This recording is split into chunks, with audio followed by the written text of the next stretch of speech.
Bonjour à tous, bonjour aux étudiants qui sont justement devant leur écran d'ordinateur, aux étudiants qui sont également présents.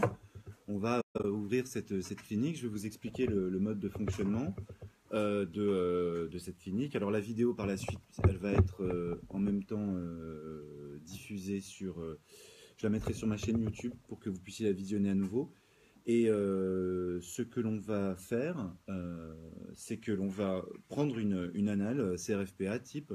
Je vais vous assurer la lecture avec tous les différents aspects. On va essayer justement ensemble de creuser ce qui va nous permettre une résolution. Aujourd'hui, procédure pénale.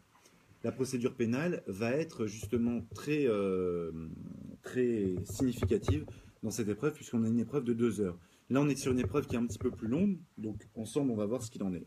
Alors, on commence à la lecture de ces différents aspects et ensemble, on va déjà essayer une lecture utile là-dessus. Donc, dès que vous relevez quelque chose qui, selon vous, peut avoir une signification en procédure pénale, vous n'hésitez pas à le relever ici. D'accord ? Alors, après avoir commis le 4 septembre 2013, alors l'annale date de 2014, donc ici on n'envisagera pas les problèmes de prescription. Après avoir commis le 4 septembre 2013 à 16h, déjà, d'ores et déjà, j'interromps ici déjà la clinique, quand vous avez l'indication d'une date et d'un horaire, à votre avis, quelle va être la signification, quelle va être l'utilité de cela? Oui. Garde à vue. Garde à vue, donc là par rapport à une garde à vue on peut avoir des délais. Pourquoi la perquisition? Des horaires, perquisition, pourquoi pas? Je pensais effectivement c'est ça par rapport à la flagrance, établir la flagrance. Bon. Un vol dans une bijouterie est commise dans le centre de Saint-Germain-en-Laye. Alors, pour ceux qui ne sont pas des spécialistes de Saint-Germain-en-Laye, Alison, dans les Yvelines, 78. D'accord. On peut en parler, mais voilà, c'est pas mal. L'idée, c'est quoi? Si on a des indications comme ça de lieu également dans notre cas pratique, je pense que nécessairement, il va y avoir un moment où on va s'interroger sur la compétence territoriale. Compétence territoriale, les extensions de compétences, c'est quel article du code par rapport à ça? Très bien, 18 du code de procédure pénale par rapport aux OPJ. On a une extension de compétences, c'est-à-dire toute l'Île-de-France. Ici, on va avoir une compétence et on peut aussi avoir une compétence liée au département limitrophe. Bon. Après, on ne va pas vous demander de connaître de la géographie avec l'examen national de tous les endroits, mais ça peut avoir une utilité. Alors, dans une bijouterie au centre de Saint-Germain-en-Laye, Alain et Albert, on vous précise, tous deux majeurs, se séparent après s'être répartis le butin. On a deux protagonistes. Ce qui signifie que nécessairement, on va envisager dans notre correction, quoi qu'il arrive, l'hypothèse d'une criminalité de délinquance organisée. Mais je n'ai que deux protagonistes ici. Pour l'instant, et donc de façon générale, il ne semble pas, compte tenu de l'énoncé, des éléments que j'ai déjà dans ce premier paragraphe, que la criminalité de délinquance organisée soit susceptible d'être retenue. Je manque d'éléments. Le commerçant victime dépose plainte au commissariat de la ville, explique que les deux malfaiteurs étaient armés, gantés, encagoulés. Il évalue son préjudice à 50 000 €. Montre de valeur, bijoux. Les premières investigations sont accomplies sur place.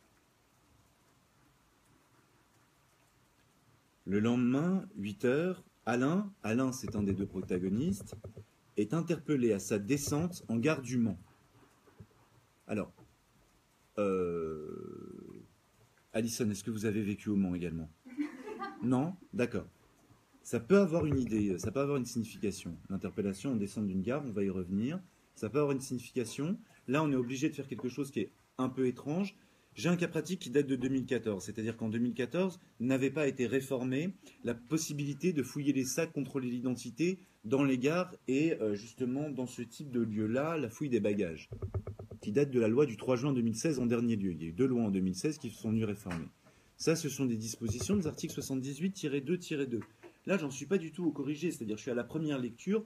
Moi, ma feuille d'examen, ce qui va se passer à ce moment-là, c'est que je vais indiquer en marge 78-2-2 et les différents éléments, les différentes questions que je suis susceptible de me poser. Là, les faits sont anciens, on va se baser aujourd'hui. Hein, j'actualise le cas pratique. Si ça avait été le cas, en 2014, je les aurais traités de cette façon-là. D'accord? Oui.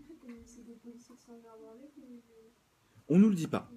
On ne le dit pas. On va y venir justement, il faut envisager différentes possibilités. Merci Morgane de ce petit effeuillage. Alors, voilà ce qu'il en est. Il est contrôlé sans titre de transport, après avoir frappé le contrôleur. Mais dis, calme-toi. Il est ensuite conduit au commissariat, oui. Quand vous dites qu'il a interpellé à cas descendiment, c'est pas par rapport au fait, c'est parce qu'il a été contrôlé. C'est justement comme ça qu'est rédigé le cas pratique. Après, je vais vous expliquer qui est l'auteur du cas pratique, donc quel est le type de cas pratique dont il s'agit, et comment on va le résoudre. Les auteurs de ce cas pratique-là sont des magistrats. Jusqu'à présent, à Subarro, ce sur quoi vous avez travaillé surtout, c'est des cas pratiques qui ont été rédigés par un universitaire et également par un avocat. Donc, jusqu'à présent, vous avez ce type d'orientation. Là, il y a une autre orientation, où en fait, on vous présente les choses sous la forme d'un dossier à proprement parler. Interpellation à sa garde, en gardement, après avoir été contrôlé sans titre de transport et avoir frappé le contrôleur. Donc, à mon sens, quand on fait une interprétation littérale, c'est celle qu'on va privilégier, la raison de son contrôle va être le fait qu'il n'avait pas de titre de transport et qu'il en a profité pour frapper le contrôleur. Ce n'est donc pas lié au vol. Mais le réflexe est bon de savoir quelle est la causalité, c'est-à-dire de savoir quelle est la raison pour laquelle on va avoir ce contrôle qui va être effectué. Il est conduit au commissariat de la ville où il est placé en garde à vue par l'OPJ de permanence. Bon.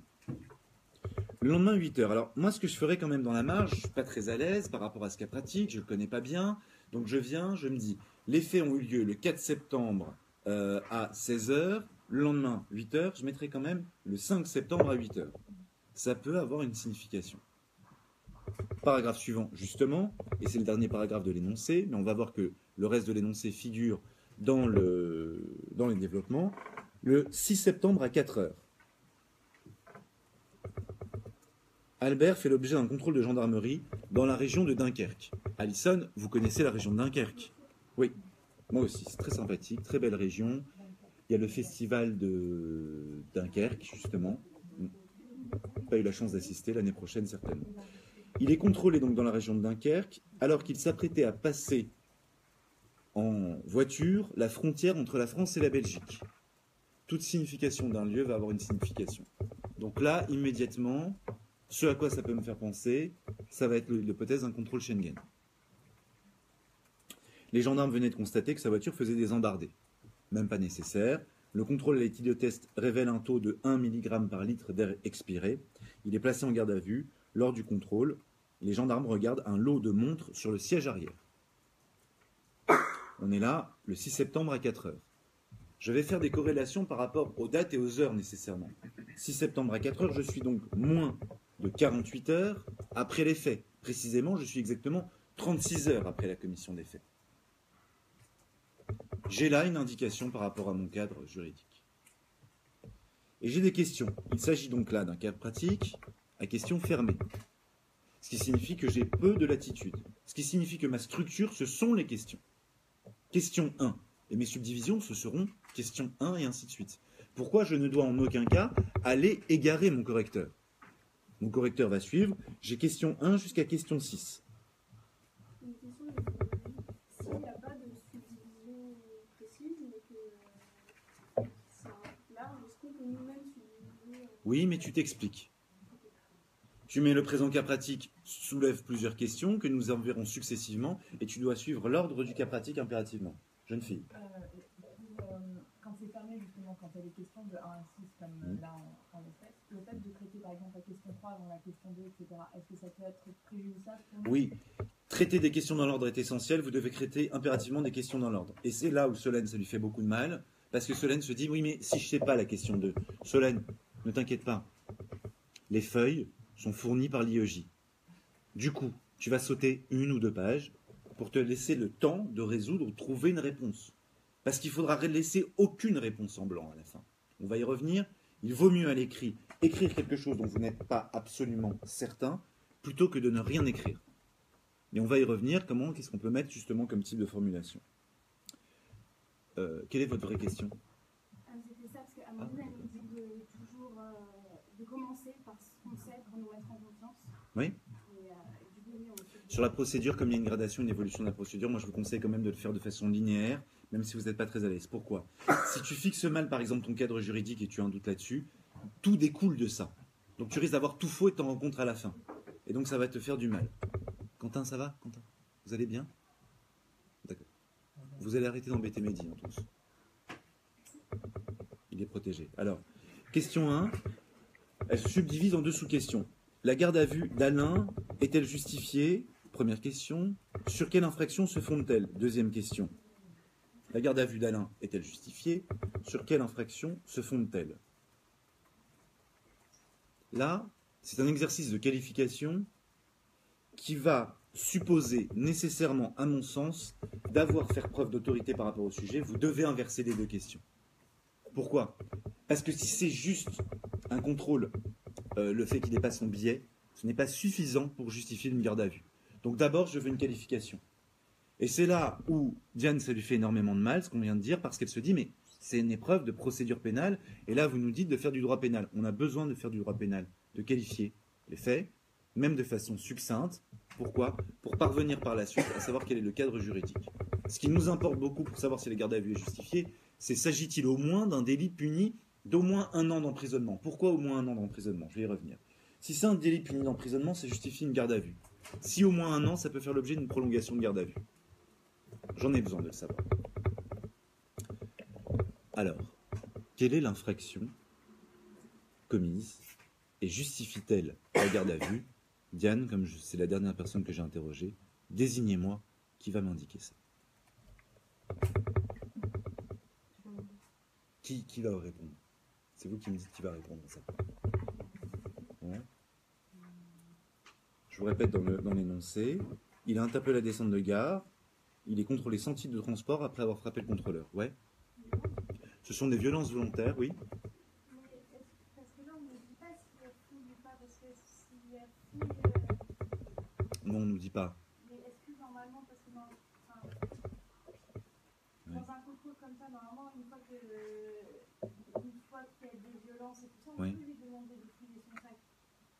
Aujourd'hui, au regard du droit positif, oui, absolument. Mais là, c'est pas indiqué dans l'énoncé. Comme je te dis, c'est vraiment question fermée, tu dois répondre aux questions qui te sont posées. Peut-être à un moment donné, on va justement arriver à venir à pouvoir envisager. Mais là, on n'envisage pas la fouille. La seule chose qu'on pourrait faire dans le cadre d'une garde à vue, ce serait une palpation sommaire, nécessairement. Alors, là, sur quelle infraction? Ce sont des violences aggravées. Oui? C'est une question de pénal, mais est-ce qu'on pourrait pas revenir à la rébellion également? Non, pas la rébellion ici. Pourquoi? Parce qu'on est dans le cadre de violences aggravées. On ne sait pas si le contrôleur a donné un ordre en vertu de la loi ou pas, et ou s'il a essayé de se soustraire par la violence. On va plutôt se focaliser sur les violences. Ces violences sont aggravées par au moins 2 circonstances. La première, ça se passe dans un transport en commun.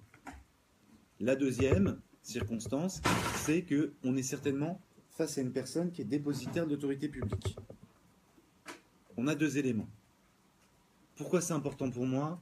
Je n'ai pas d'ITT qui est qualifié, et en ayant ne serait-ce qu'une circonstance aggravante, je suis très fier de moi, je suis content, je suis sur des violences qui sont susceptibles d'être qualifiées d'un point de vue délictuel, de 3 ans d'emprisonnement et de 45 000 € d'amende. Je suis au-dessus du seuil requis pour placer en garde à vue et éventuellement pour prolonger la garde à vue. Quelle infraction? Donc des violences aggravées. Alors, après, on peut rajouter des éléments. Si je ne me trompe pas, c'est l'article 222-13, 13e du Code pénal qui va prévoir ce type de violence. Si j'ai pas mon Code pénal, c'est pas grave. Les violences sont prévues par les articles 222-7. Les circonstances font qu'il s'agit de violences à caractère aggravé, punies plus sévèrement, et donc punies d'au moins 1 an d'emprisonnement. Là, il s'agit de 3 ans et 45 000 €. Et on y va. La garde à vue est-elle justifiée? Là, on doit évoquer les différentes justifications de la garde à vue. Alors, qui est le petit prince de la garde à vue? Ou la petite princesse de la garde à vue ici, pour savoir comment on justifie une garde à vue. Ouais, vas-y.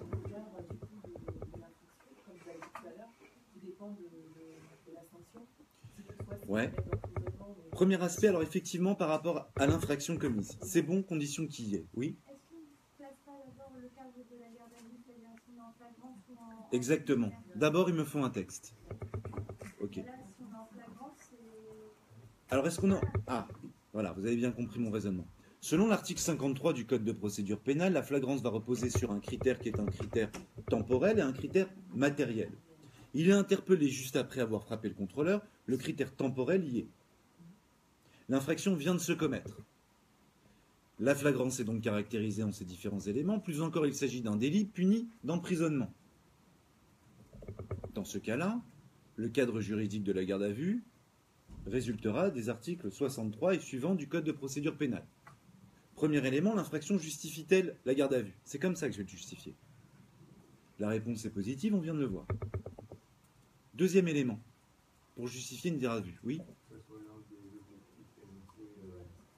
Super, top moumoute, c'est ça, ici, l'un des objectifs énumérés par le Code. Est-ce que là, il y a un des objectifs? Non, pas nécessairement, ça c'est en matière de détention provisoire. Justement, la garde à vue revêt un caractère facultatif.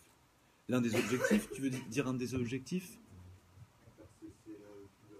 Faire cesser le trouble à l'ordre public, conserver les preuves et indices, soumettre la personne à disposition de la justice, garantir sa représentation. Deuxième catégorie de justification. Il m'en faut une troisième. La troisième, c'est quoi? Pour justifier une garde à vue, la garde à vue ne s'applique qu'à une catégorie de personnes. Et là, il faut le préciser.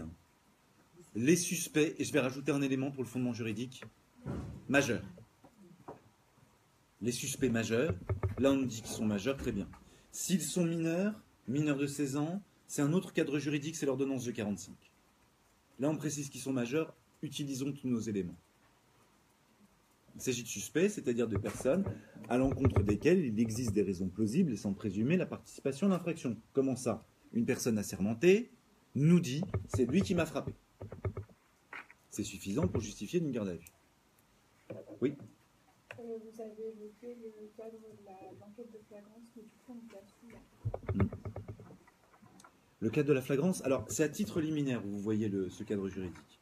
D'abord, j'ai commencé par l'infraction, parce que ça va m'être utile par la suite. Ensuite, selon l'article 53 du Code de procédure pénale, on va vous expliquer que la flagrance va être caractérisée, parce que ça va me justifier le cadre juridique de la garde à vue. Sinon, si ça avait été une garde à vue en matière d'enquête préliminaire, j'aurais dû citer l'article de l'enquête préliminaire qui renvoie à l'article 63, mais j'aurais dû citer les deux. Et mon cadre juridique de cette façon-là aurait été le bon cadre juridique. Oui. Le cadre de la garde à vue en préliminaire et flagrance, c'est différent. Tu vises l'article 77 du Code de procédure pénale qui renvoie à 63. Mais tu dois d'abord citer 77 du Code de procédure pénale. Oui, Angélique? Moi, j'ai une question parce que vous avez dit qu'on pouvait qualifier de suspect parce qu'il y avait des raisons plausibles qui étaient fondées sur le fait que le contrôleur c'était un dépositaire un agent dépositaire de police. Oui. Admettons si ça allait pas, s'il avait frappé quelqu'un, je sais pas, un passager, on peut aussi le.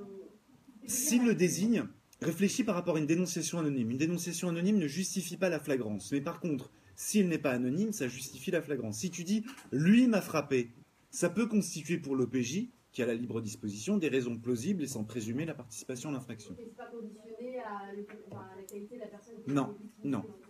Ça en rajoute, mais c'est pas conditionné à ça. Ça en rajoute de façon certaine, mais c'est pas conditionné. Mais comment on justifie les objectifs? Parce que là, il n'y a pas dans le... ça annule de... Non, simplement tu l'indiques, les objectifs de la garde à vue. Tu vas indiquer que là, l'infraction vient de se commettre, tu vas avoir un trouble à l'ordre public. Si toi, tu voyais systématiquement les contrôleurs se faire frapper dans les trains et qu'il ne se passait rien, qu'est-ce que tu ferais? Tu frapperais aussi le contrôleur. Eh oui, trouble à l'ordre public ici. Voilà, on sape de cette façon-là l'autorité. Partant, je conclus.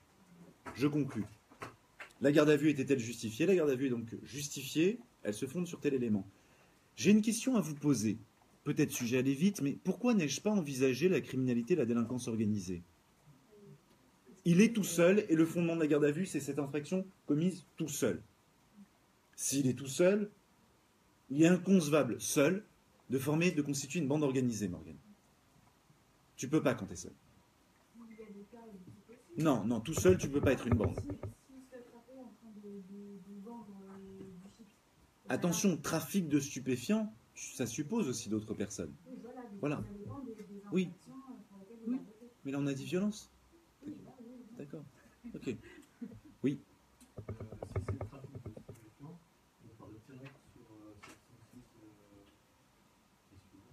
Oui. Si c'est trafic de stupéfiants, c'est un autre cadre juridique. Ce que je disais, parce que là j'ai des questions sur Facebook, c'est pour qu'il y ait une garde à vue, il faut un délit puni au minimum d'emprisonnement pour justifier d'une garde à vue. C'est pour prolonger où il faut une peine minimum d'1 an d'emprisonnement. Alors, toujours dans cette question 1, deuxième sous-question, et je l'indiquerai comme ça dans mon hypothèse, Les gendarmes du Nord sont-ils autorisés à saisir les montres découvertes dans le véhicule conduit par Albert? Dans l'affirmative, que vont-ils faire? Attention, j'aime bien ce petit cas pratique et je vous l'ai donné parce qu'il est truffé de petites comme ça, questions ouvertes dans un cas pratique à questions fermées. Je reprends la question? D'accord, t'inquiète pas. Les gendarmes du Nord sont-ils autorisés à saisir les montres découvertes dans le véhicule conduit par Albert? Dans l'affirmative, que vont-ils faire? Alors, cette question-là, c'est une question qui va supposer, encore une fois, de fixer le cadre juridique, mais qui est indépendante de la question précédente. Là, il s'agit d'Albert. J'y vais. Toute la question qui se pose, c'est y a-t-il ou non flagrance? Oui. Selon l'article 53 du Code de procédure pénale, la flagrance repose sur un critère et un critère. Voilà, super. Critère temporel, élément matériel. Le critère temporel, il est caractérisé ici. Les montres ont été volées 36 heures avant. Est-ce que c'est vraiment ça la réponse? C'est pas ça. Voilà, c'est pas la bonne infraction qui est projetée. Pourquoi? Si je dis le vol a eu lieu il y a 36 heures et on voit des montres volées, là, ma difficulté, c'est qu'il voit à l'occasion d'un contrôle de police. Est-ce qu'il n'y a pas déjà eu une fouille préalable? Vous prenez un risque. Mais l'idée, c'est quoi? On va faire deux variantes. Là, il remarque un lot de montres sur le siège arrière.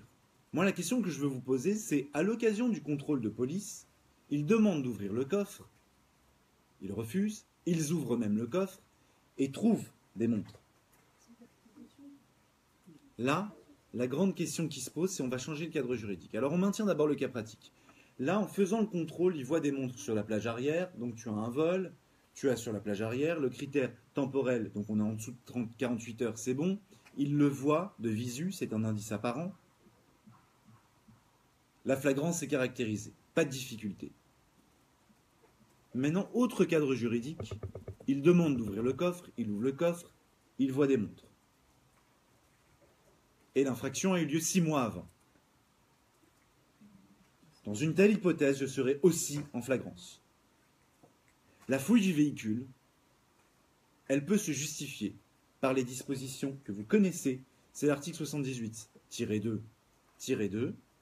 Si on ne vous précise pas, c'est un véhicule, on va dire, normal. Thomas, vous avez la chance de vivre dans un camping-car, par exemple, ce qui est très bien. Là, le camping-car est assimilable à la maison et, justement, c'est la même chose pour une roulotte, hein, Angélique, ne vous inquiétez pas. C'est la même chose qu'une maison. Par contre, pour un véhicule automobile, surtout si elle circule à proximité d'une frontière, on peut fouiller le coffre. 78-2-2. Il faut le justifier. Mais 78-2-2, tel que résultant de la loi du 3 juin 2016. Là, on voit un lot de montres. Pourquoi je vous dis qu'il y a flagrance? Là où c'est les super forts pour ces histoires de flagrance. Il y a une présomption de flagrance par rapport à un recel. Il faudrait que tu t'énerves, Amir. On ne peut pas receler des biens qu'on a soi-même volés. Ça, on le découvrira ultérieurement dans la procédure. Il n'y a pas de détournement. Tu as cette présomption-là qui tombera par la suite. Entre-temps, tout ce qui aura été fait est valablement fait. Parce que imagine, regarde. Imagine, tu es le délinquant, tu dis non, non, il n'y a pas flagrance. Pourquoi? Vous ne pouvez pas m'accuser de recel vu que je suis voleur. Ah bah merci, tu me caractérises aussi ma flagrance, mais sur le vol. Mais si le vol a été commis par exemple 3 mois avant. Oui. Dans ce cas-là, on est quand même sur la place. On ne devrait pas, oui. On peut, au cours de la procédure, changer au gré des investigations de cadre juridique. Oui, mais c'est ça, dans ce cas-là, on change de cadre. Oui, mais on change de cadre juridique, mais tout ce qui s'est passé avant ne peut pas être annulable. Tant qu'il n'y a pas de détournement de procédure, ce n'est pas annulable. Par contre, si, au cours de la procédure, on arrive à déterminer un élément, qui est un élément, ici, où vous avez, justement, la flagrance qui va être caractérisée, par rapport à un élément donné, vous n'allez pas pouvoir... Samantha, est-ce que tu peux ouvrir la fenêtre, s'il te plaît? Ou Ibrahim? Non, mais là, il faut ouvrir la fenêtre pour des raisons de... Merci. Vous allez voir, vous allez être gazé dans pas longtemps. Alors, ici, on a justement les dispositions contre la flagrance qui sont susceptibles de s'appliquer lorsqu'on a une infraction continue. Mais on peut parfaitement, au cours des investigations, changer totalement le cadre juridique, l'infraction qui est reprochée. Et dès lors qu'il n'y a pas de détournement de procédure, vous allez avoir nécessairement, tant qu'il n'y a pas de détournement de procédure, vous allez avoir un cadre juridique qui est exempt de toute forme de nullité. Et le détournement de procédure, il est très difficile à caractériser. Ali, tu peux ouvrir la porte également, s'il te plaît? Oui, oui, s'il te plaît. Merci. Ouais. On est d'accord que tu as pas le droit de sortir pas, parce que la petite 6 mois avant ou sur l'instant T, si la flagrance est caractérisée. Oui. Et critères matériels, du coup, on part sur le recel avec la possible qualification. Alors, dans ma variante, oui. On va partir sur un recel par rapport à l'ouverture d'un coffre qui était valable. Mais dans l'énoncé du cas pratique, la flagrance, elle est largement caractérisée. Les policiers voient un lot de montres. Le fait de voir un lot de montres, quelle que soit la circonstance en soi-même, c'est un indice de vol. Pourquoi c'est un indice de vol, voir un lot de montres? Voilà, c'est logique d'avoir une montre, 2 montres pour offrir, mais un lot de montres, c'est pas logique. C'est pas pareil s'il y avait eu des chouquettes. Ouais.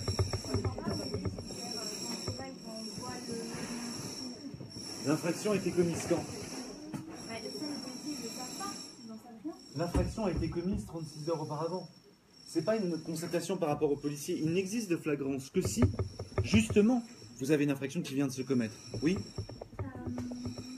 vous avez dit qu'en fait là c'est à la frontière que les contrôles est valide, mais pour la visibilité, sur l'article 78-2-2, ça fait les conditions du procureur. Il y a plusieurs alinéas. Dans les différents alinéas, on voit justement apparaître cette possibilité-là. C'est-à-dire, tu vas prendre 78-2-2 et toutes les dispositions suivantes qui te permettent d'avoir une fouille des bagages et une fouille du véhicule dans toutes circonstances, justement, dès lors que tu es dans cette zone Schengen. Est-ce qu'on doit dans le cadre, il faut d'abord une réquisition du procureur? Non, parce que là, c'était vraiment une variante qu'on a fait. Mais sinon, si tu es dans le cadre des réquisitions de procureur, oui, pourquoi pas? Oui. Je reprends la question de Solène, parce que je n'ai pas compris non plus, sachant que ça ne se passe pas dans la même région. Comment eux peuvent justifier leur flagrance en disant que ça a été commis à moins de 48 heures? Parce que comment ils sont au courant qu'il y a 36 heures, il y a un... C'est justement l'aspect. C'est-à-dire, si tu le justifies au regard du vol, techniquement, ta réponse est bonne. En pratique, néanmoins, il va être beaucoup plus simple pour un policier dans une hypothèse comme celle-ci, sachant qu'il y a une méconnaissance totale de ce qui a pu se passer. Tu vois un lot de montres volées, tu ne vas pas sur une flagrance pour vol si tu n'as pas connaissance du vol. C'est délicat. T'en sais finalement rien. Il y a une trop grande prise de risque procédurale. D'un point de vue pratique, qu'est-ce que tu fais? Tu vas mettre en garde à vue pour recel. Parce que là, tu as un indice de recel. L'infraction est continue pour le recel. L'infraction est en train de se commettre pour le recel. Donc je vais aller en disant c'est un recel. Et par la suite, quand les policiers vont communiquer entre eux, quand ils vont essayer de voir d'où peuvent venir ces montres, tu requalifieras en vol. Ce qui ne change finalement pas grand-chose. Et en gros, c'est juste un moyen de justifier la flagrance. Ouais. C'est pour faciliter... Absolument. À partir du moment où on a caractérisé la flagrance, on n'a pas besoin de se fonder sur la loi de 2016. Non, ça c'était simplement pour vous dire, attention, même si vous n'arrivez pas à la flagrance, il se peut que vous arriviez de toute façon à valider la procédure. Deuxième question après avoir vu celle-ci. Lors de la notification de ses droits, Alain déclare vouloir être assisté. Alors il y a un jeu de mots très sympa. Par maître Dubois-Toretti. Voilà. Avocat à Marseille. Que doivent faire les policiers? Que doivent faire les policiers? Déjà, premier aspect, il y a une indication qui semble très simple, très facile. Déjà, si on veut être assisté par tel avocat, que doivent faire? Ils doivent essayer de joindre l'avocat en question. On va préciser qu'il s'agit là d'une obligation qui est une obligation de moyens, ce n'est pas une obligation de résultat. Très bien. Mais où est Alain et où est cet avocat? Le Mans, Marseille. Qui est fort en géographie? Est-ce que Le Mans et Marseille, c'est juste à côté? Non. Non. Alors là, est-ce que le policier doit faire quelque chose en particulier? Par rapport aux difficultés de représentation, allez-y, hein, si vous avez vos codes, sortez-les justement par rapport à ça. Je vous laisse quelques instants pour regarder dans les dispositions. Déjà, vous allez aller vers quoi? Vers les articles relatifs à la garde à vue et vers les articles, et il y en a plusieurs, qui sont également relatifs au droit à l'avocat en garde à vue.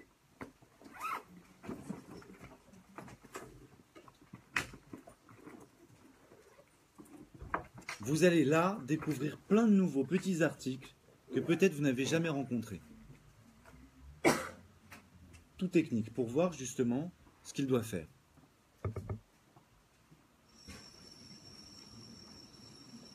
Là, on me dit par exemple à distance, des étudiants me disent non, il a le temps d'arriver. Oui, ok, il faut vraiment que l'avocat en question soit à l'aéroport et qu'il décide de venir ou qu'il vienne en hélicoptère. Il a un délai de 2 heures pour arriver. Attention, Christophe, si, je parle à quelqu'un de comme ça à distance, si effectivement c'est lui son avocat, ça va dépasser à mon sens nécessairement le délai de carence de 2 heures et les interrogatoires et confrontations vont avoir lieu en dehors de sa présence. Alors, procéduralement, il ne va rien se passer, il n'y a pas d'obligation de désigner un avocat du cru, mais quand même. Et puis même par rapport à une personne, si cet avocat est connu, ce fameux Dupont machin truc, si cet avocat est connu, si cet avocat vient et se déplace, c'est peut-être pas une très bonne idée pour la garde à vue, d'ores et déjà, de sortir cette disposition-là. Mais que doit faire le policier? L'avertir, obligation de moyens, c'est à peu près tout. Mais est-ce qu'il n'y a pas une autre disposition pour rendre plus effectifs les droits de la défense? Voilà, il y a cette disposition-là qui consiste ici à avoir un contact avec le bâtonnier. Est-ce que c'est l'OPJ qui contacte le bâtonnier? Alors, tu vas me passer ton code justement? Oui. Oui, absolument, mais en dehors de cette disposition-là, l'aspect essentiel, c'est quoi? Vous avez dans le code de procédure pénale une disposition qui est une disposition assez intéressante sur l'avocat. C'est les articles 63-4-3-3-1 et ainsi de suite.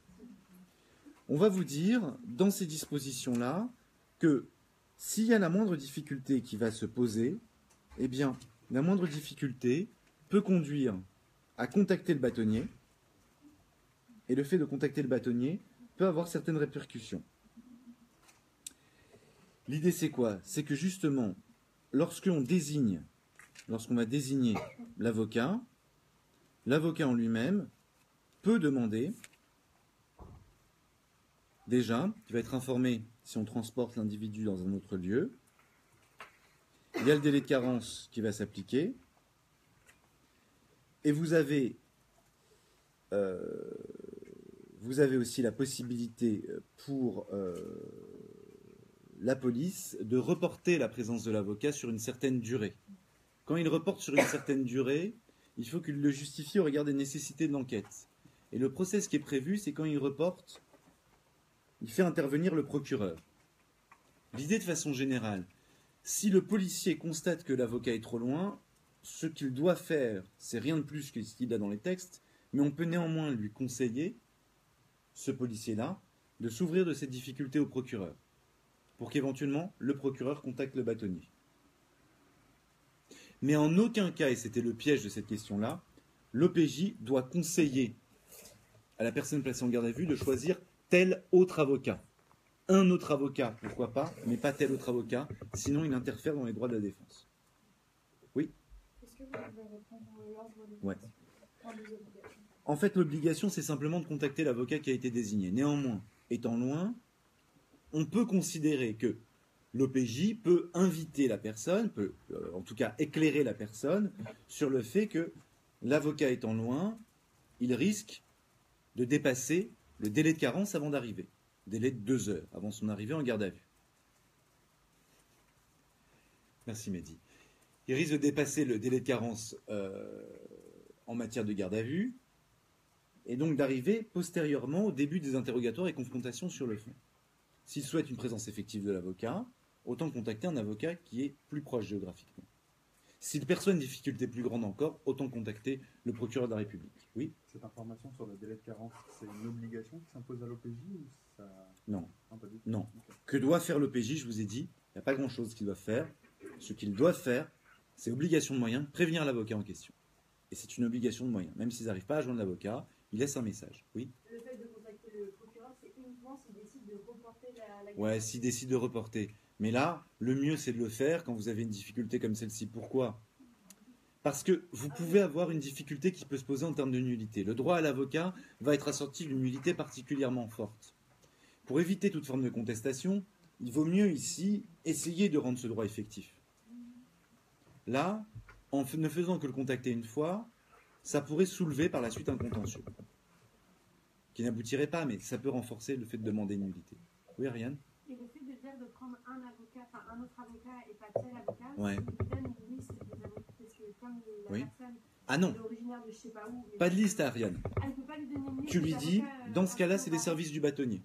rapport. D'accord. Il y a un service de garde, de permanence par rapport aux avocats, et le bâtonnier va s'en occuper. Parce qu'en soi, si tu mets une liste, il a le choix entre plusieurs. Mais c'est ce qu'il fait en pratique, c'est-à-dire quand tu dis un avocat loin, et la personne, l'avocat en question, ça arrive assez fréquemment que des gens le demandent en disant c'est le dossier du siècle, on lui dit écoute, ça va pas être le cas, contacte plutôt le bâtonnier, demande-nous de contacter le bâtonnier, on va le faire, tu auras un avocat commis d'office.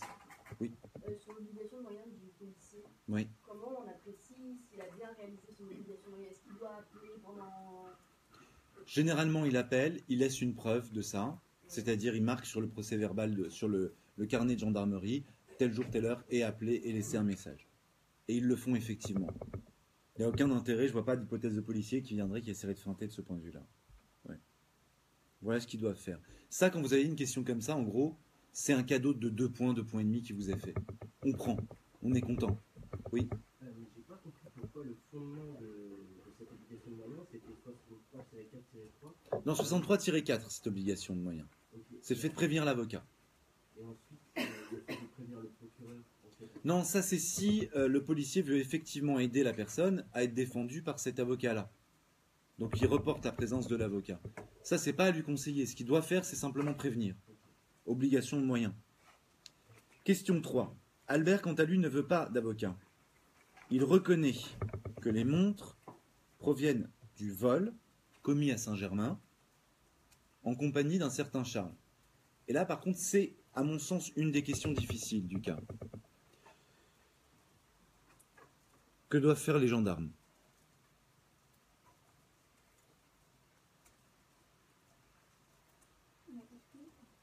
Est-ce que là, du coup, on part sur la bonne origine, sur le troisième type qui est apparu Alors là, on a simplement cet élément-là. On a Albert, on a Alain et on a Charles qui apparaissent. Et effectivement, votre réflexe est bon. Question 3, on envisage réponse à question fermée. Ça y est, on a 3 protagonistes. Moi, il me faut mon raisonnement à partir de mes 3 protagonistes, nécessairement, autour de la criminalité et délinquance organisée. Mais c'est toujours dans le Nord. Les avocats, ils ont une impunité. Non, non, non, non. Je suis pas tout à fait d'accord. Albert, on est par rapport à Albert. C'est-à-dire question 3 indépendante de la question 2. Albert veut pas d'avocat. Il reconnaît les montres proviennent d'un vol commis à Saint-Germain en compagnie d'un certain Charles. Comme je vous ai dit, on est en matière de braquage. Qu'est-ce qui a été braqué ? Une bijouterie. Est-ce qu'ils sont armés ? Oui. Ils sont armés, bijouterie. Je vous dis pas qu'on retient la criminalité et la délinquance organisée, je vous dis on l'envisage. Si j'ai 2 protagonistes principaux pour faire un braquage, j'ai peut-être d'autres protagonistes qui vont s'assurer d'écouler la bijouterie. Quand tu voles des bijoux, il va falloir quelqu'un qui les écoule. Par ailleurs, Ali, qu'est-ce qui se passe quand tu as un fusil à pompe ? Où est-ce qu'on trouve des fusils à pompe ? Elle sait pas. Tu sais pas. Mais non, elle sait pas. Elle doit contacter quelqu'un qui va contacter quelqu'un d'autre. J'ai potentiellement de nombreux protagonistes. Et là, la question qui va se poser, j'ai déjà caractérisé, c'est... Alors, je pose mon syllogisme. L'article 706-73, d'abord, prévoit une procédure spécifique en cas de criminalité et délinquance organisée.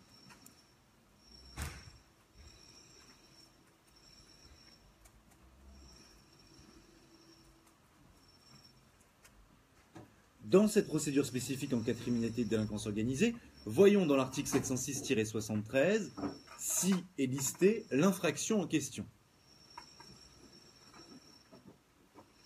Première hypothèse, il s'agit d'une infraction qui, sans la circonstance de bande organisée, est visée, auquel cas je retiens cette procédure. Deuxième hypothèse, c'est une infraction qui, si je retiens la bande organisée, est visée, auquel cas il faudra que je caractérise la bande organisée. En l'occurrence, est-ce que c'est le cas ? Le vol en bande organisée est effectivement visé par le texte. On a vu qu'il y avait vol, c'est d'ailleurs reconnu par l'énoncé. Angélique, est-ce que je dois remettre en cause ça? Non, le vol déjà. Je ne remets pas en cause, c'est dans l'énoncé, c'est acquis. On peut remettre en cause que la bande organisée. Ouais, il faut la justifier maintenant, la bande organisée. Et là, on y va. On balance tout ce qu'on a. Donc, si dès l'énoncé, il parle de vol, on n'a même pas besoin de mettre l'énoncé. Ah non, aie confiance en ton énoncé. Bande organisée. Alors on y va. La bande organisée est définie par le Code pénal par l'article 132-71 du Code pénal, qui se combine en procédure pénale avec la décision du Conseil constitutionnel du 2 mars 2014.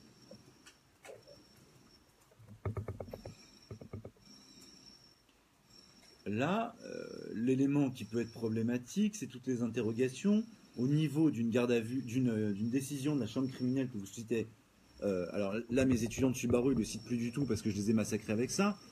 Dès la circulaire du 14 mai 93 déjà, c'est-à-dire la circulaire qui accompagne le nouveau code pénal, on sait que la bande organisée, c'est 3 éléments. 3. 3 au moins. On ne forme pas une bande à 2. Non, on ne forme pas une bande à 2. À 2, on est en couple. J'ai ça pour personne en particulier, mais à 2, on est en couple. À 3, un loulou, on forme un trio. Donc on peut former une bande. Oui. Aussi. Alors, ce point étant réglé, donc une bande, c'est au moins 3. Il faut aussi une structure et une préméditation. Là, une préméditation, Solène, t'arrives avec une cagoule dans une bijouterie avec des fusils à pompe. C'est prévu. Non, on ne distingue pas le point de savoir. Est-ce que c'est à la montagne que ça se déroule? Est-ce que ici on a un adepte de Donald Trump, quelqu'un qui vient de Charlottesville par exemple, etc., qui est en train de manifester, ou un chasseur au fusil à pompe? Non, on n'invente pas d'hypothèse. La préméditation y est. Le nombre ici s'avère être problématique, mais probable. Dernier élément, la structure, l'organisation. De ce point de vue-là, en l'état de l'énoncé, il ne me semble pas que je dispose d'éléments suffisants pour retenir la criminalité et la délinquance organisée. Et là, vous ne la voyez pas, mais Julie est excédée. Pourquoi elle est excédée? Julie a oublié que l'examen du CRFPA est désormais une consultation. Une consultation, vous êtes du côté des méchants. Oui, c'est cool ça. Et du côté des méchants, vous ne voulez pas, au stade procédural, que ce soit la criminalité et la délinquance organisée. Je n'ai pas démontré avec exactitude que je suis dans un cadre de criminalité et de délinquance organisée. Il l'a fait, nous dit l'énoncé, en compagnie d'un certain Charles, en compagnie d'eux. Ça renvoie pour moi à la réunion. Au final, il sera condamné pour bande organisée, c'est ça? D'accord. Au final, c'est justement tout ton cadre. C'est-à-dire là, on te demande ta consultation, ton expertise, et ton expertise te conduit à dire, à mon avis, il n'y a pas. Pourquoi? Oui. Pour moi, il n'y a ni la structure ni les 3 personnes. 3 personnes, c'est discutable. Et moi, structure, je t'ai dit, c'est pas prouvé. Oui, mais si on dit que c'est probable, déjà, il n'y a pas en fait. Oui, mais pourquoi tu t'énerves? C'est ça qui... C'est pareil pour la structure. Non, parce que tu peux l'écarter en disant. Non, parce que là, quand on va Qu'est-ce qui se passe? Si on est tous d'accord, pourquoi on s'énerve? Qu'est-ce qui se passe? Angélique, qu'est-ce qui se passe? Tu peux pas faire apaiser les... D'accord. Qui est aussi d'accord pour qu'on soit en désaccord ensemble? On est donc tous d'accord, il n'y a pas? Oui. Pour moi, la structure, on pouvait la justifier par la nature même de l'infraction. Ça suppose une certaine organisation pour commettre cette infraction. Oui. Donc on peut aussi justifier un sens. Non, une organisation, structure et organisation, c'est pas la même chose. La structure au moment de l'action n'est pas déterminée. Donc là, on retient juste structure. Ouais. Donc, il y a un- J'ai pas suffisamment d'éléments probants. Ok. Tu es du côté des méchants. Oui, Chana? La structure ici, c'est une organisation, mais qui suppose un rôle qui est un rôle effectif, concret. Chacun, donc il faut qu'il y ait une hiérarchie entre eux. Il faut que tu aies un chef de la bande, un exécutant. Ouais. Oui. Non, ça ne nous est pas utile en procédure pénale. Oui. Du coup, c'est un braquage, le braquage, ça implique une structure. Oui. En droit pénal, et ça va vous énerver très fort. En droit pénal, moi je vous dis, là, j'ai quand même tous mes éléments pour condamner sur une bande organisée. Parce qu'en droit pénal, c'est un cas pratique, je suis objectif, et à la fin, je me dis sur le braco, justement, tu es obligé d'avoir une structure et une répartition effective. Parce que sinon, ce qui va se passer, c'est qu'ils vont se tirer dessus, les mecs. Mais encore une fois, si on avait été en droit pénal, on n'a pas les éléments suffisants pour justifier la bande organisée. Ils arrivent les deux encagoulés, et ils ont les différents aspects, ils se répartissent les rôles. Plus de ça, il y a une fuite, et l'un des deux garde. On déduit des éléments, oui. Parce que, admettons, ils ont la structure, ils ont un chef et tout, mais ils sont que deux. Est-ce qu'on a fait à la phrase comme quoi ils peuvent retrouver les... Oui, mais tu dois exactement le justifier. Dans ce cas, on va pas être sanctionné. Non, tu dois bien le justifier. Même si dans leur corrigé, ils disent que... Si on se plante sur la BO, ils vont dire non, on les Mais tu te planteras pas. Tu te planteras pas. Ce que vous devez comprendre sur la BO, c'est qu'en fait, si tu as tout de suite une infraction de criminalité et délinquance organisée, tu sors du cadre juridique classique. Il est très peu vraisemblable que vous ayez un cas pratique uniquement autour de la criminalité et de la délinquance organisée. Ce sera une petite question de topping pour ne pas la retenir. Et là, en plus, vous êtes du côté de la défense. Il faut le justifier. Après, c'est une affaire de circonstances de fait. Quand tu vois de quelle façon les juridictions vont pouvoir condamner, en bande organisée, tu te rends bien compte qu'il ne leur faut pas beaucoup d'éléments pour condamner. Mais pour l'avocat, tant que c'est pas prouvé, il faut contester ce cadre-là. Oui. Juste une question méthodo. En fait, c'est parce qu'on est en procédure pénale et que c'est une Ouais. consultation. Là, on aura plus de difficultés à reprendre Oui. la BO qu'en droit pénal. Oui. On retient plus difficilement la BO, sauf à la prouver de façon extrêmement déterminée, caractérisée, que vous avez différents éléments. Sinon, il y a une prise de risque. Imagine ton OPJ, il décide d'une garde à vue jusqu'à 4 jours, et à la fin, il change d'avis. Il y a un risque de nullité. Il n'y a pas une nullité effective, il y a un risque de nullité. Si par exemple, le mec reconnaît les faits pendant la prolongation et dans la prolongation. Donc, il vaut mieux éviter ça. Alors, donc on est dans le cadre du droit commun. Bon, il reconnaît que les montres proviennent du vol. Après, deuxième question, flagrance ou pas flagrance? On était dans le cadre de la flagrance.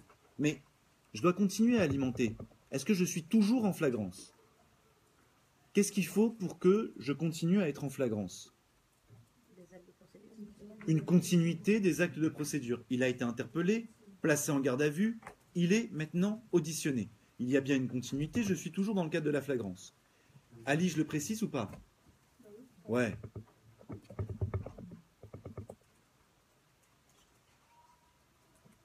Très bien, je le précise. Oui. On l'a écarté la BO, on maintient la flagrance, et là, on vous dit que doivent faire les gendarmes. Oui. Il n'y a pas de date qui est précisée, genre c'est une garde à vue, puis est-ce qu'on présume qu'il y a eu tous les jours? Il y a une présomption de régularité de la procédure. C'était la présomption de régularité. Passé le délai de carence de 2 heures, il débute les interrogatoires sur le fond. Vous le présumez. Ok. Que doivent faire les gendarmes? C'est vrai ça, qu'est-ce qu'ils doivent faire une fois que c'est arrivé?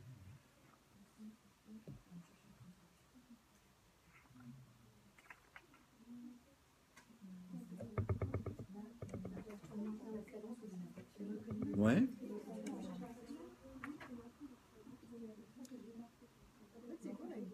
Que doivent faire les gendarmes? Vous voyez pas? Alors, premier aspect, que doivent faire les gendarmes? Premier aspect, immédiatement, vous devez penser à un article, quand vous ne savez pas trop, 40 du Code de procédure pénale. Ils informent le procureur. Pensez à chaque fois. Ça doit être un réflexe. À chaque fois que... Madi, dis bonjour à la caméra. Voilà. À chaque fois que vous avez des officiers de police judiciaire qui découvrent un élément nouveau, ils doivent renvoyer au procureur. Pourquoi? Pour mettre à même le procureur de déterminer quel est le cadre juridique quelle est l'opportunité des poursuites à avoir, ou pas. D'accord? Et là, justement, en vertu de l'opportunité des poursuites, il l'informe en vertu de l'article 40. Ensuite, l'autre élément, c'est quoi? Qu'est-ce qu'ils doivent faire, à votre avis? C'est plus factuel. Oui? C'est pas l'obligation de tout retranscrire sur des PV? Ils retranscrivent sur des PV, très bien, j'aime bien cette histoire. On va pas chercher un autre élément de preuve parce qu'on a un aveu, Ah, il n'a pas vu l'avocat. j'aime bien. On peut pas, Non, t'y es pas, mais continue, régale-toi. Vas-y, continue. on n'a pas de- Va plus loin. Il n'y a pas d'autre élément de preuve. Où est-ce qu'elle a lieu, cette garde à vue? Le Nord. Les faits de vol ont été commis où? Ouais. Ça veut dire que il dénonce un certain Charles. À votre avis, d'un point de vue procédural, qu'est-ce qui doit impérativement se passer? Sinon, concrètement, votre procédure, elle va prendre fin, factuellement. Alors, qu'est-ce qui se passe? Article 70 du Code de procédure pénale. Ça ne vaut comme 20, 70, vous le connaissez bien? Diane, tu aimes bien 70.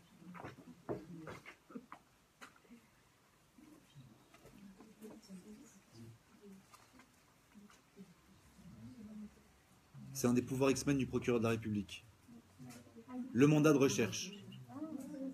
Bah, personne m'a dit. Mandat de recherche, on va délivrer justement un mandat de recherche pour essayer de retrouver Charles. Est-ce qu'on est bien dans le cadre de l'article 70? L'article 70, ça ne s'applique pas à toutes les infractions. Crime flagrant, délit flagrant. Ouais, c'est le cas. C'est un vol aggravé par certaines circonstances, notamment l'usage d'une arme.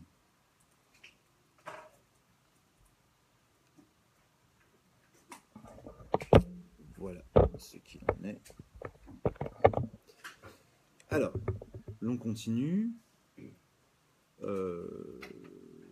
Une fois qu'on aura retrouvé cet Albert, on pourra également placer en garde à vue. En tout cas, que doivent faire les gendarmes, moi je l'entendais aussi beaucoup par rapport à Albert. Si Albert est découvert suite à ce mandat de recherche, Albert, il ne peut pas faire l'objet de nombreuses procédures différentes. Comment est-ce qu'on va pouvoir l'auditionner? Charles, pardon. Le Charles dénoncé, une fois découvert, qu'est-ce qui va se passer pour lui? On ne peut pas l'auditionner comme ça, on ne peut pas lui faire une petite audition sympathique parce qu'il existe, par cet aveu, des raisons plausibles et sans présumer sa participation à l'infraction. On va y venir justement. Mais avant ça, soit garde à vue, soit aussi, pensez-y de temps en temps, suspect libre. Oui? Je vous ai dit, c'est rédigé de façon différente par rapport à ce qu'on fait habituellement.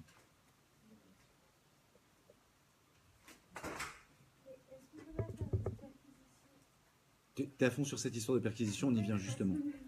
Normalement, c'est pas dans le cadre de cette question. Pour l'instant, on n'a pas de raison de penser qu'il peut être suspect. Mais par contre, le fait qu'il ait été dénoncé, ça permet d'aller sur la perquisition. Et le fait de perquisitionner, absolument. on peut trouver des éléments probants. Oui, oui, oui. Tu repasses, on est dans un cadre procédural de flagrance. Si j'ai la délivrance le jour même ou le lendemain de mon mandat de recherche et que je découvre l'individu le jour même ou le lendemain, encore une fois, j'ai une continuité des actes d'enquête, je reste sur la flagrance. Comme je suis en flagrance, perquisition saisie. C'est suffisant. Une simple dénonciation peut parfaitement suffire. Parce que c'est une dénonciation qui n'est pas une dénonciation anonyme.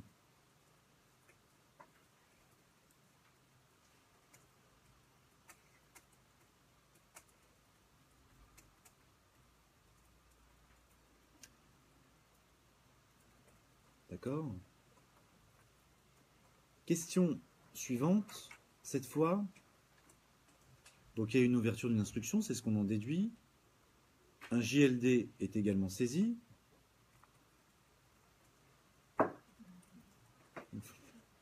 Et donc, là, vous avez une détention provisoire qui va être décidée. Alors, qui peut, ici, demander une détention provisoire? Et là, c'est une question ouverte, on vous dit expliquez les différentes hypothèses. Bien sûr, il y a un petit piège, mais c'est un piège que vous connaissez. Bien sûr. Le juge des libertés et de la détention de Versailles est saisi pour statuer aux fins de détention provisoire. Par qui peut-il être saisi?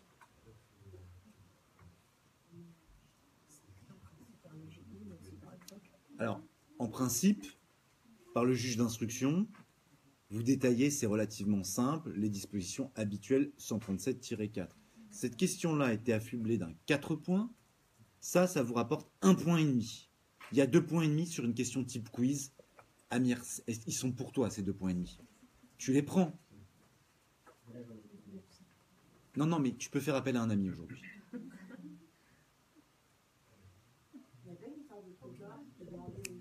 Comment ça s'appelle cette histoire? Référé détention. On l'avait vu à un moment donné, le référé détention. Quel article, le référé détention? Alors, il est relativement difficile à trouver. On va aller, la détention provisoire, 144, c'est après, nécessairement. Les référés liberté, c'est 187, donc déjà c'est entre les deux. 144, 145, c'est les différents délais de détention provisoire, 1 et 2, et donc on arrive vers les articles 147. Et ça va être par là nécessairement. Quel article précisément?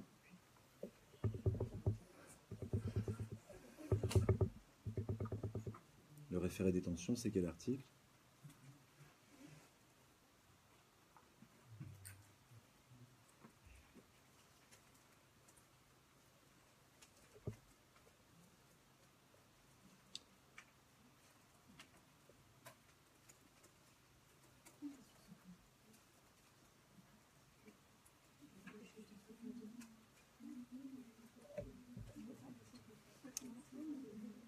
C'est l'article 148-1-1. Quand on a fait la détention provisoire, je vous ai dit, il y a 3 articles à retenir qui sont essentiels. C'est les 3 référés. Référé détention par le proc, référé liberté 1, référé liberté 2. 148-1-1, 187-1, 187-2. Quand on veut faire un cas pratique difficile, on fait ça, et de la compétence territoriale. Oui.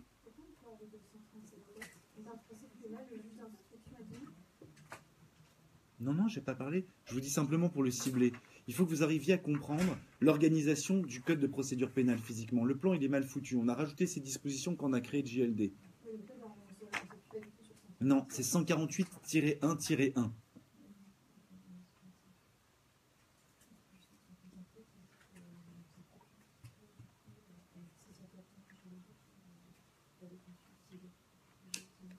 Madi, tu lis la dernière question? Le tribunal correctionnel juge les 2 prévenus. Expliquez les différents modes de saisine. Alain et Albert. Le tribunal correctionnel juge les 2 prévenus. Expliquez par quel mode de saisine possible. Cette question-là était affublée d'un 5 points et contient un piège, qui est un piège, un vrai piège. Alors, partie civile, j'y avais même pas pensé, mais oui, bien, bonne idée. Ah oui, parce qu'on parle du préjudice ou du justice. Non. Réfléchissez, continuez à réfléchir. Quel peut être le piège? Toujours. Le tribunal... Oui. Il y a une détention provisoire qui a été décidée, il n'y a pas une influence du JLD dans la saisine du PC? Pas tout à fait. C'est une correctionnalisation. Bien joué. Là, jeune fille, tu aurais eu sur un exercice comme celui-ci aux alentours de 16. La correctionnalisation était essentielle. 2,5 points plus les différents points bonus, ça vous fait basculer en termes de palier. Il y a une correctionnalisation et on ne vous le dit pas. C'est à vous d'expliquer le phénomène de correctionnalisation.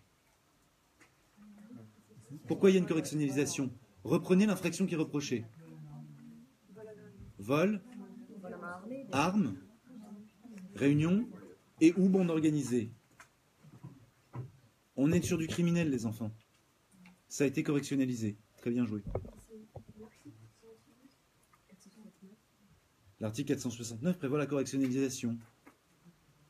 469. Oui. Ça, c'est la correctionnalisation par le juge d'instruction. Expliquer quel mode de saisine possible.